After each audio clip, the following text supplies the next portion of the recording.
Good afternoon, Crap to Cream. So this afternoon I am just going to go through some of the tools that I find most useful when doing car restorations.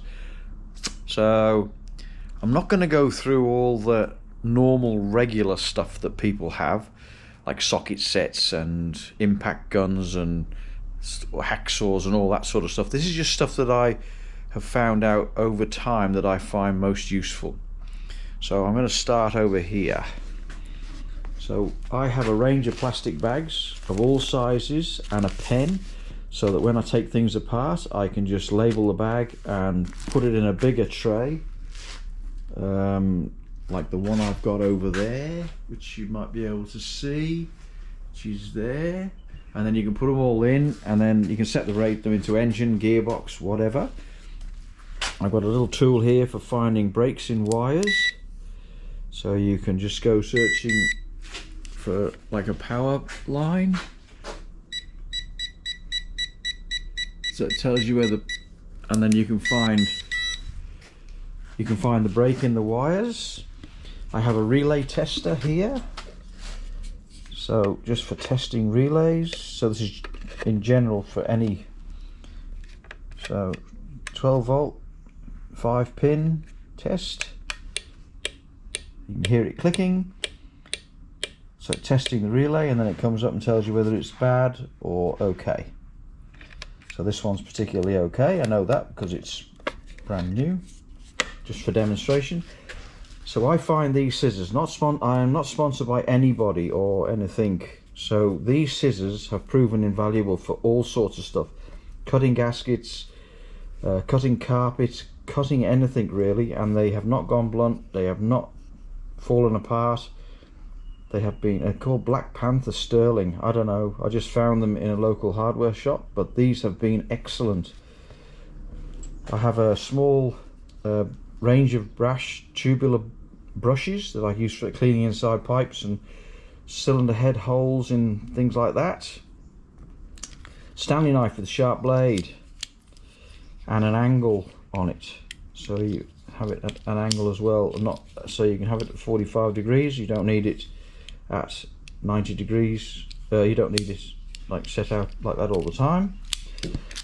An engineer's black book. So this has everything in it, everything you need to know about threads, tapers, whatever you want to know.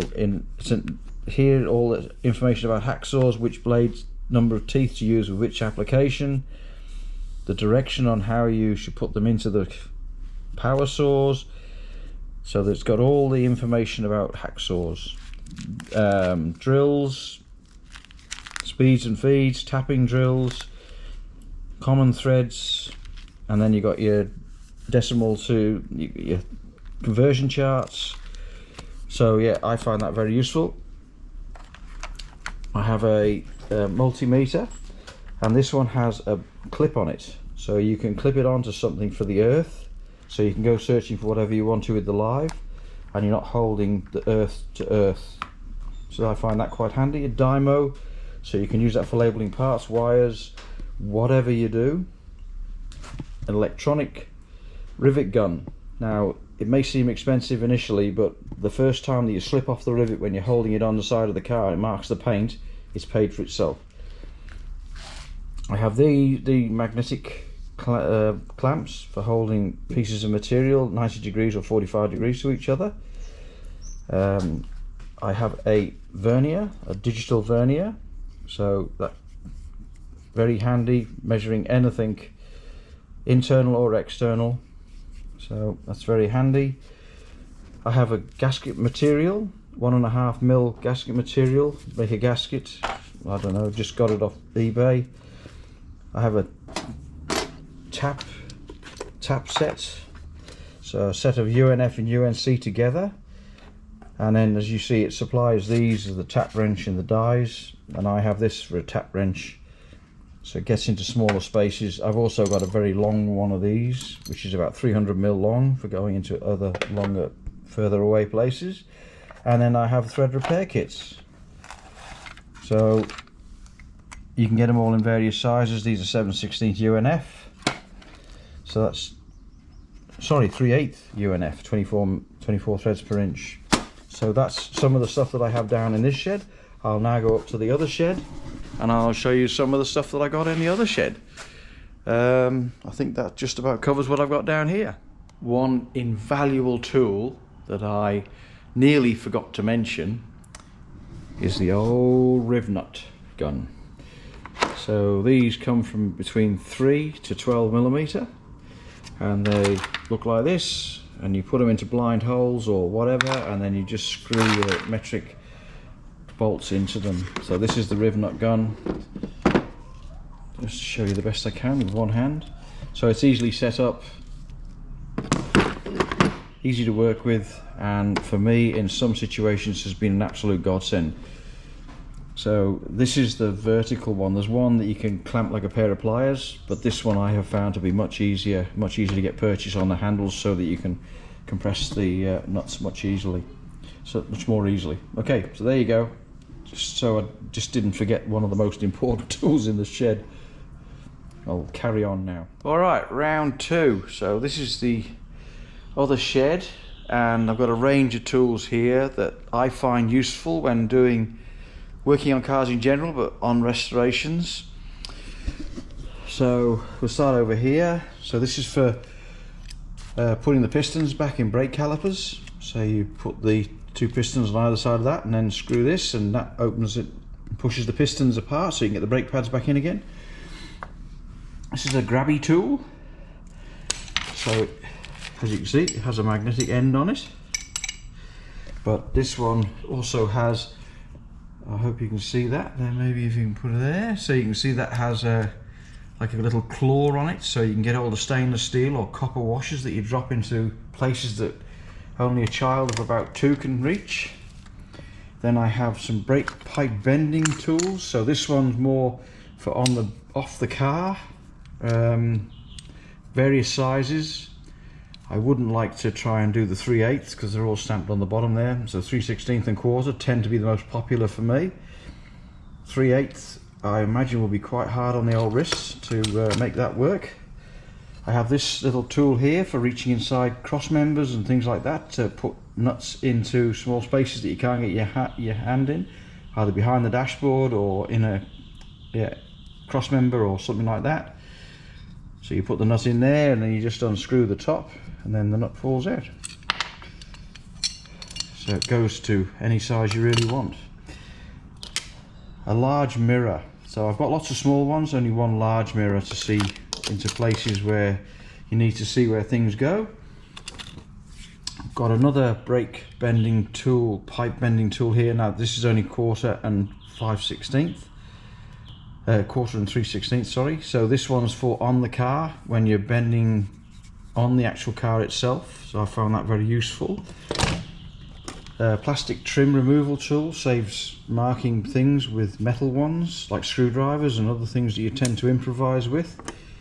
A long tap wrench, so that has proved handy in the past.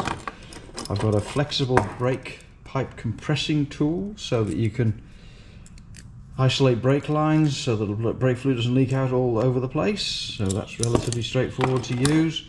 Most people have got one of these. It's just a pick set. So you have various picks in there. Wad punch obviously goes with a standard hammer. These come in various sizes. This is 11mm, I think. Yeah, 11mm. So you can get them. They're for making your gaskets. So just in use conjunction with a hammer and a piece of wood. Don't hit it on. So you can hit it on the bench. Don't hit it on metal, otherwise you'll blunt it.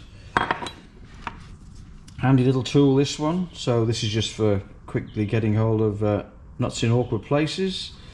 So you can unlock and lock the jaw there. A vastly underpowered grinder, which was cheap on eBay, but it has proved very handy to use in tight spaces.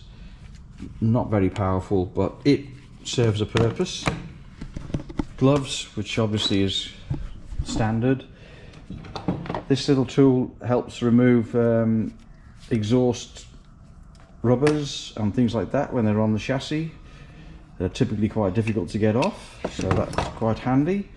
I have my Vevor brake flaring tool, which I got off eBay, relatively cheap in comparison to some of them. This one does work.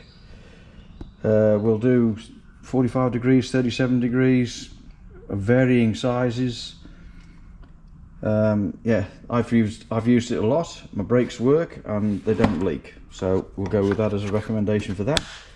I have an easy step, so that just is better than standing on bricks or wood or any other thing that you care to use. My wife gifted me with an electronic broom, so this will pick up washers and anything else you care to mention on the floor underneath the car that you can't reach. So this has proved very useful. Thank you very much indeed, dearest. I have a range of thread gauges, all made out of aluminium, so they've got all the different threads on them. Metric, imperial, small, large. That's a metric thread gauge. So yeah, this has proven very useful over the time. So you just obviously use that as required. And I think that's about it. I don't want to waffle on for too long about this stuff. These are just some of the tools that I find very handy. Obviously, lighting is always like, yeah, varying lights to go into varying places. A magnet I have these circular magnets. They're quite strong and they're good for holding things in place, like scribers, which are very useful, so you know where to find them. Got a magnetic torch. I'm not gonna, yeah, as I say, I'm not gonna waffle on about this stuff. This is just some of the stuff that I find very useful when doing car restorations. There's a plethora of other stuff, like, you know, wiring diagrams, things like that you can get specific to the car that you're working on. It makes things a lot easier if you've got a wiring diagram to work from. So that's a later one. This is an early one, so as you can see, significantly different.